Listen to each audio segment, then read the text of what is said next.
O que nós fazemos aqui é uma busca por conhecer ao Deus único e verdadeiro e conhecer Jesus Cristo. Faz alguma coisa nessa igreja. Não acabou ainda não.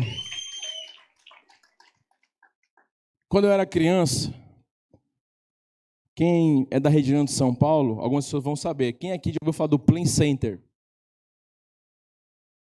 Melhor eu fazer assim. Quem já foi no Play Center, levanta a mão. Mais de uma vez, mantém a mão acima. Mais de uma vez. Mais de 3, mantém a mão em cima. Mais de 4, mais de 5, mais de 6. Ué, vocês eram o quê? Sócio do clube? Ok. Eu fui também umas 5 vezes no Play Center. Eu tinha a idade do Azaf. Presta atenção. Eu tinha a idade do Azaf, eu fui no Play Center. Para quem não sabe o que é Play Center, mano, é o parque mais divertido dos anos 90. Entendeu? Eu lembro de quase das músicas que tocava. No La Bamba, no Turbo Drop, no Boomerang. E à noite, meu irmão, com aquela luz. Aquilo era incrível. Noite do terror. Você tá doido, Jason?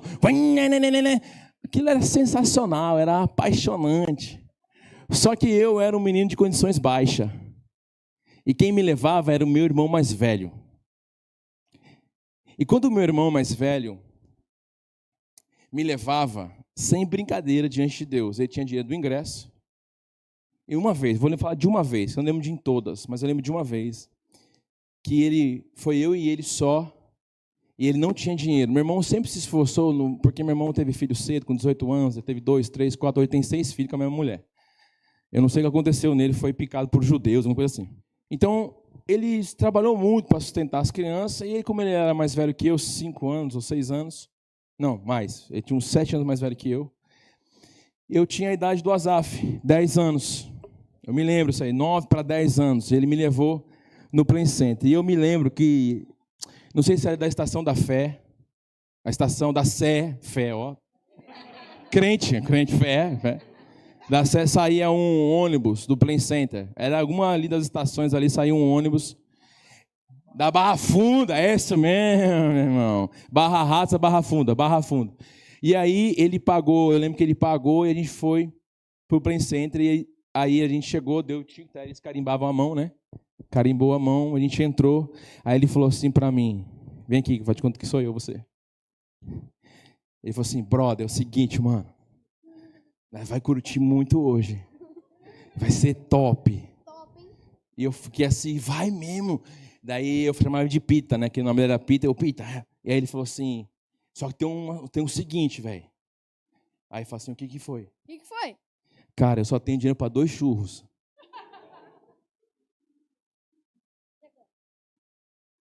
E eu, tranquilo, vamos embora, vamos brincar. Disse isso. Cara, a gente foi em alguns brinquedos, aí a gente foi na xícara. Sem brincadeira, cara. Sabe aqueles meninos sem noção? Era nós. Meu irmão, xícara. Eu fazendo assim, já para sair da xícara, assim, ó. E eu, pá! Meu irmão. E como eu era bem gordinho mesmo, eu era pesado. Para você ter ideia, eu comia às 4 da tarde 7 pães. Depois de 3 pães eu tomava um copo de café com leite. Depois do terceiro eu fazia outro copo de café com leite. Então eu comia 7 pães, 7 a 10 pães francês por dia. Eu não estou inventando. Minha mãe deve estar assistindo o culto agora para ver isso aí. Eu chegava às 7 a 10. Passava 2 horas ou 1h30 eu jantava. Assim, eu não era gordinho tanto. Mas eu comia bem. Só que depois da xícara, meu irmão, eu comecei a passar mal de um jeito. Aí deu uma tontura. O que foi? Aí eu falei assim, irmão, eu tô com fome. Mas cara, ainda é 10 da manhã. Se a gente comer os churros agora, não vai dar para até a noite. É 9 horas que fecha o parque. Eu falo, cara, mas com o estômago vazio eu passo muito mal. Cara, Aí ele falou assim, pô, Kleber, certeza? Eu tô passando mal, sentei no chão, caí assim. Eu não sabia, baixou pressão. Eu precisava de sal. Ele falou, comprou churros, do jeito que tinha falado. Acho que era R$2, R$3 o churro. E ele falou, toma aqui então, come o churro, mano, que a gente tem que ir ainda para a fila do Turbodop. Porque assim, sai de uma fila, vai na outra, meu irmão. Não era não? Quem era assim? Rato de fila mesmo. E aí um tava saindo, entrava o outro, era uma coisa louca. Aí eu comi os churros, fiquei bem. Cara, quando deu 3 horas da tarde, meu irmão, minha barriga já estava... E a gente indo, eu na fila, cara, eu não queria falar pro meu irmão, porque ele já tinha falado que não tinha dinheiro. Cara, e eu passava perto da lanchonete, meu irmão.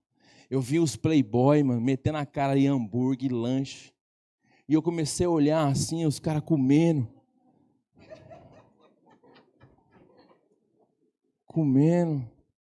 E eu fiquei desanimado. Aí, meu irmão, bora lá no Evolution. Olha lá o Evolution, mano. Tava escurecendo não, tava a tardezinha já para escurecendo. E eu só vi as pessoas passando com pipoca. A pessoa passava com o Dom Doce para lá. Eu fazia assim, ó. Gente, que sofrimento aquele negócio. O parque de diversão virou o parque do sofrimento. Porque a barriga doía. E pensa, gente, 10 anos, dependência total. E eu, graças a Deus, nunca tive uma mentalidade de roubar, catar de ninguém. Meu pai sempre me ensinou. E ali eu só queria comer um salgado. Sabe, eu estava quase esperando cair da mão de alguém. De fome. E você via alguns ainda assim na mochilinha, abrindo Ruffles. Escondido. Na fila, a galera esperando, sorvete.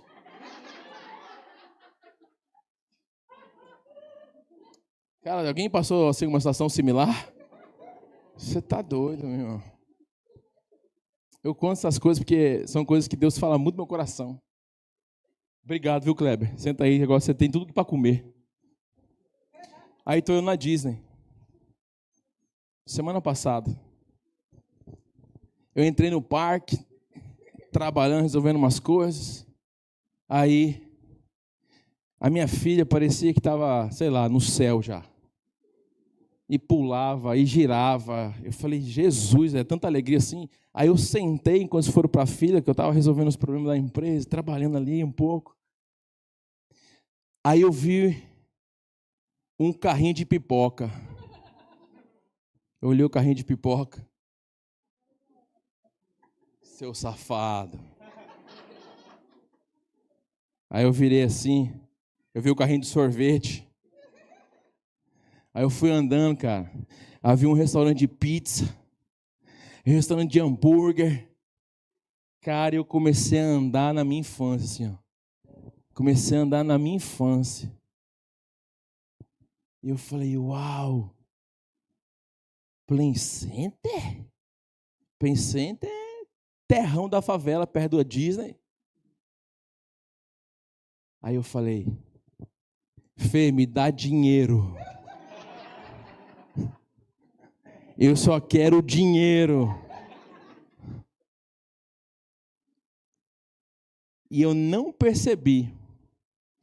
Eu comi, comprei uma coisinha ou outra. Como eu estou de dieta e tal, não extrapolei.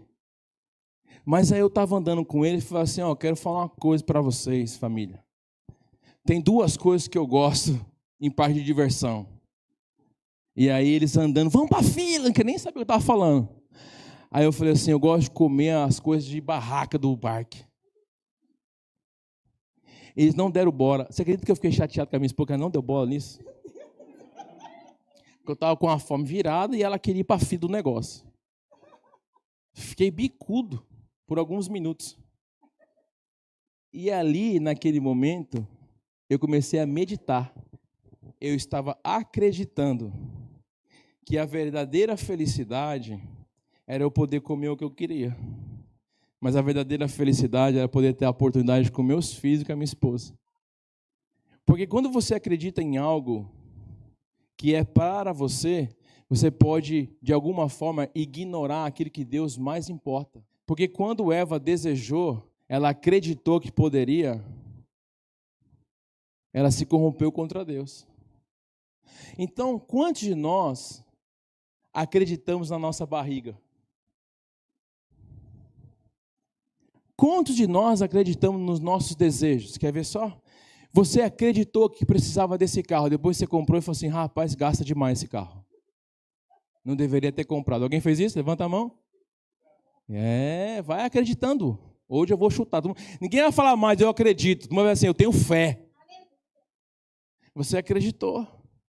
Você acreditou que quando casasse, seus problemas estavam resolvidos. Não foi verdade? Nós estamos sendo todo o tempo estimulados a acreditar para ter coisas, para alcançar coisas. E a gente se esquece do que é essencial, ter a fé, andar, entendendo que esta é a vida eterna, conhecer ao Deus verdadeiro. Então, a crença é uma expectativa sobre Deus. A fé é um relacionamento com Deus. Eu quero apertar esse ponto. Porque quantas pessoas já ficaram frustradas com a igreja? E se ficou frustrado com a igreja, eu tenho a cura para você hoje. É só você tirar as pessoas do lugar de Deus. Porque você acreditou que toda a igreja é igual àquela que te feriu. Às vezes tem gente que não quer casar, porque já sofreu um divórcio. Porque acredita que é sofrimento. Ou não casou até hoje, porque viu os pais quebrando um pau e acredita que casamento não é um lugar de felicidade.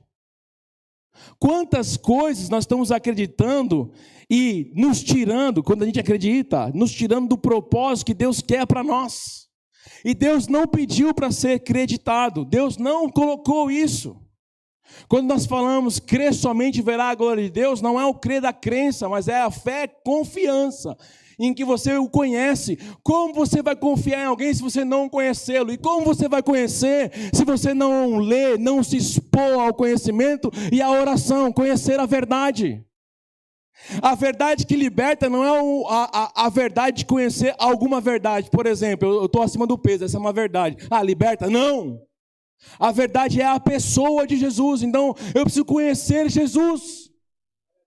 Paulo perguntou quando foi derrubado ao chão, cego, quem és tu? E Jesus disse, eu sou a igreja que tu persegues. Eu sou o Cristo.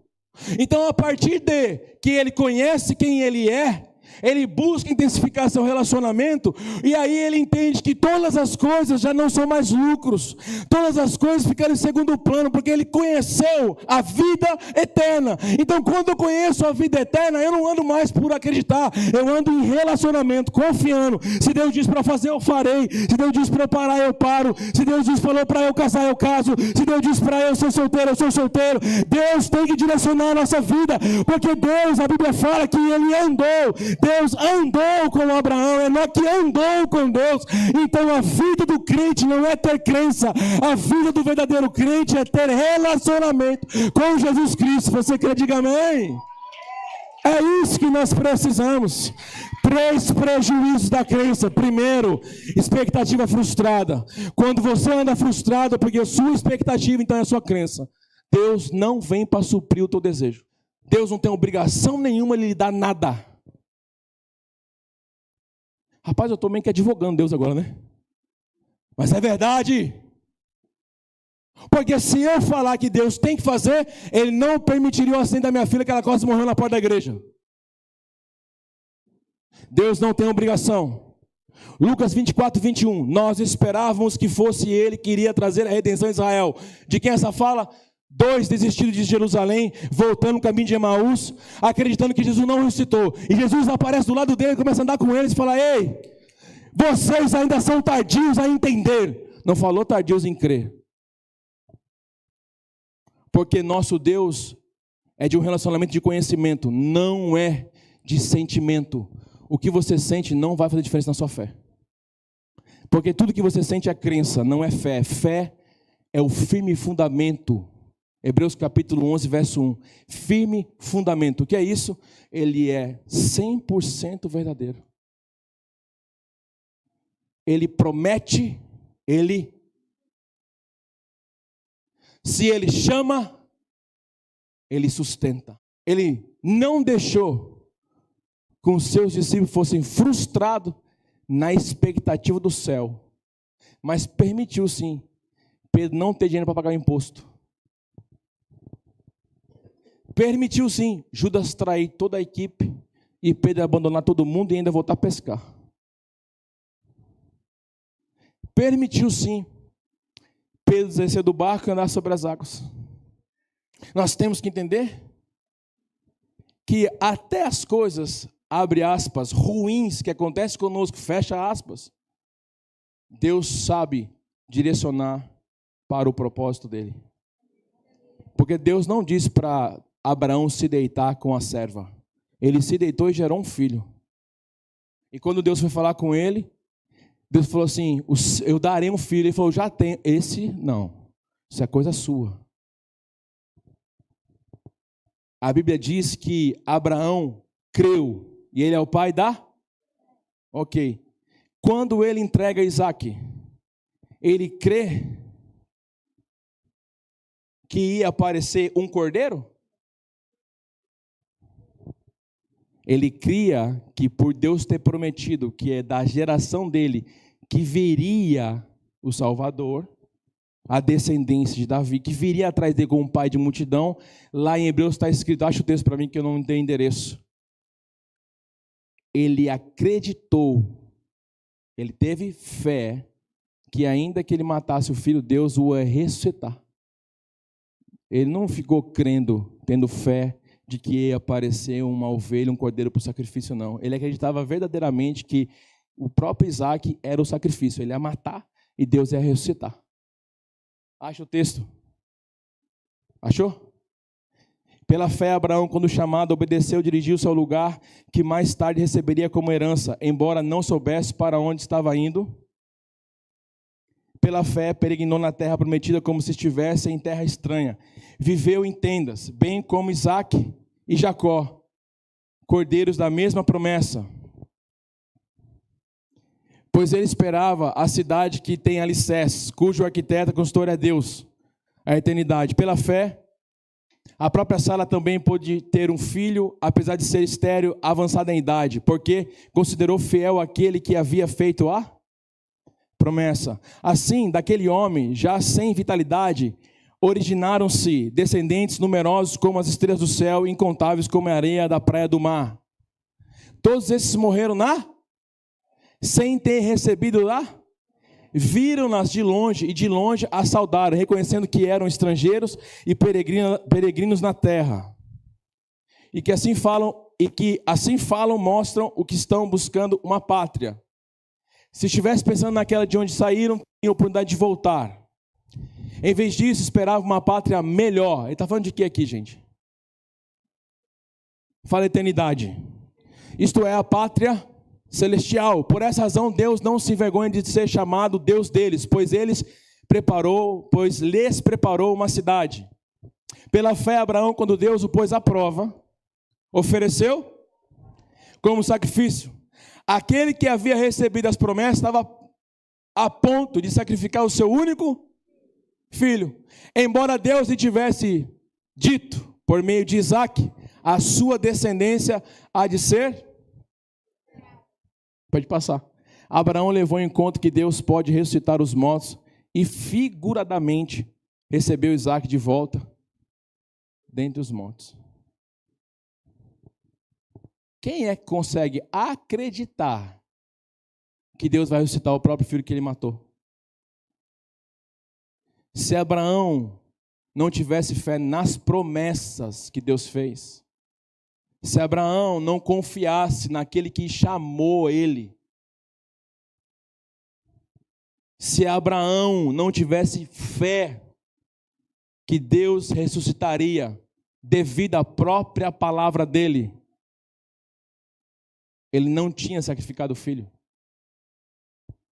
Porque o que tem Abraão diferente de nós parece até uma distância de um ser celestial. Mas ele era pai como nós. Tinha seus problemas como nós. Mas ele é o pai da. Ele é pai da. Então a crença cria expectativas humanas. sobre Deus, mas não revela quem Ele é. Vai ficar até ruim a gente chamar um outro de crente. Toda vez a gente vai falar, eu tenho fé. O segundo problema de crença, a religiosidade sem transformação. Tiago 2,19 diz, você crê que existe só um Deus? Muito bem. Até mesmo os demônios creem e tremem. Os demônios obedecem? Porque você pode ser crente que crê, mas não obedece. E até os demônios creem. Existem os filhos da desobediência e os filhos da... Então, não diga para mim que você tem fé em Deus se você não se submete à sua palavra e à sua autoridade. Porque isso é crença sem transformação. Terceiro, toda pessoa que tem crença tem fragilidade nos dias maus. Não entende os dias maus. E a Bíblia diz que os dias maus, eles veriam. A Bíblia diz que o Senhor, Jesus said,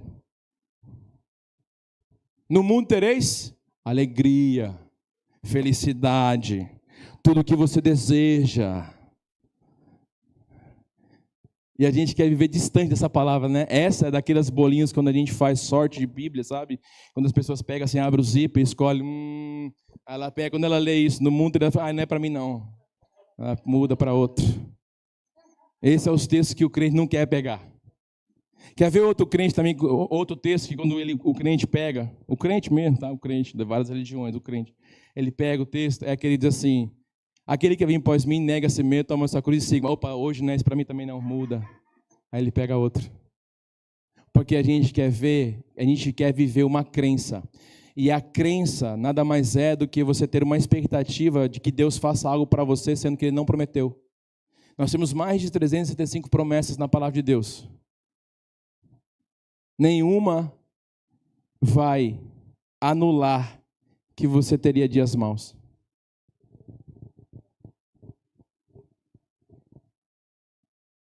E quem gosta de ter o oleiro, sabe que Deus gosta de quebrar para refazer. Será que a luta que você passa não é Deus te quebrando?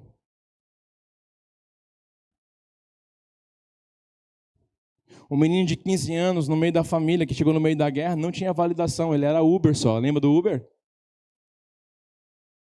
Mas quando ele ficou sabendo, ele falou assim, ó, galera, eu não vou no meu nome não. Eu vou no nome daquele que prometeu. E a pedrada foi um impacto, meu irmão. Porque ele teve fé na sua força. Ele acreditou na sua força, Davi? Não. Ele disse, eu vou como o próprio Rideu disse, no nome do Senhor. Então, se você não é alguém que tem interesse pelas Escrituras, provavelmente está vivendo uma crença. Assim como qualquer outra crença. Qual crença, pastor? Do trevo de 4 folhas. Da semente de uva na carteira. Da boca do homem escolhido, do nome, na boca do sapo, do nome escolhido. No algodão para tirar soluço. Com baba fedorento que colocava nos meninos. Galho de arruda. Sal grosso.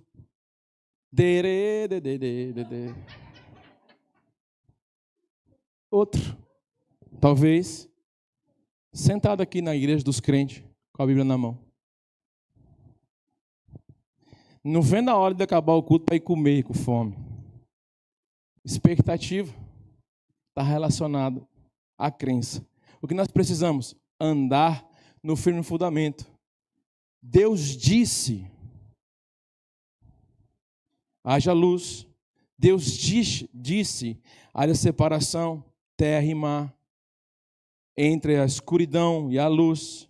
Deus disse, desçamos e façamos o homem, a nossa imagem e a nossa semelhança. Acha um texto em Hebreus, que Deus governa todas as coisas pela sua palavra. Então, o que eu preciso, se eu quero viver uma vida, eu vou usar essa palavra, extraordinária, fora do ordinário, uma vida que tenha paz, uma vida que desfrute do reino dos céus, porque paz não é ausência de dificuldade nem de guerra, paz é um estado de coração, de espírito. Deus tem paz para nós, Ele tem o seu shalom. A Bíblia diz que Ele entrou na sala e diz, recebam meu shalom, minha paz, e a paz que eu dou o mundo não pode dar. Então Ele tem paz para nós que o entendimento não consegue compreender. Ele tem paz. Tem gente que está atribulado na igreja com situações acontecendo e ele está em paz, mas tem outros que o problema dele é desse tamanho, ele está apavorado, ele está desesperado, Deus quer tirar a vida. Então, se você quer ter uma vida de paz, de espírito, uma vida em Deus, é preciso você conhecer a Deus. Essas três coisas é os prejuízos da crença: a ilusão, a expectativa frustrada, né? A religiosidade sem transformação, a fragilidade nos dias maus. O Filho é o resplandor da glória de Deus e a expressão exata do seu ser, glória a Deus.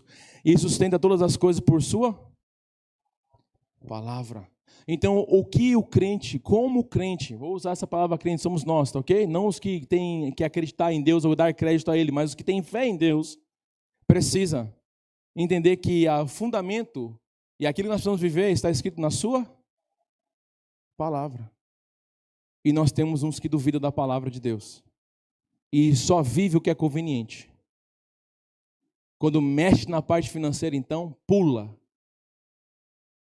Porque não acredita que a palavra que ela mesma já disse, que toda ela é inspirada por Deus, pode sustentar, proteger e guardar.